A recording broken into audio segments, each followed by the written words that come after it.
Whom do you hold responsible for everything that happened? Thanks. That is a question that I cannot answer in a couple of comments, but I'll start with me. There were some issues, of course, that happened with Starliner. There were some issues, of course, that happened that prevented us from returning on Starliner.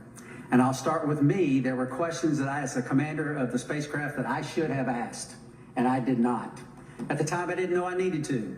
And maybe you could call that hindsight, but I'll start and point the finger and I'll blame me.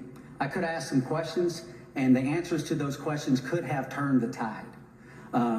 So blame, that's a term, I don't like that term, but certainly there's responsibility throughout all the programs, and certainly you can start with me. Responsibility with Boeing, yes. Responsibility with NASA, yes. All the way up and down the chain. We all are responsible. We all own this. And we are, in this business, trust. You cannot do this business without trust. You have to have ultimate trust.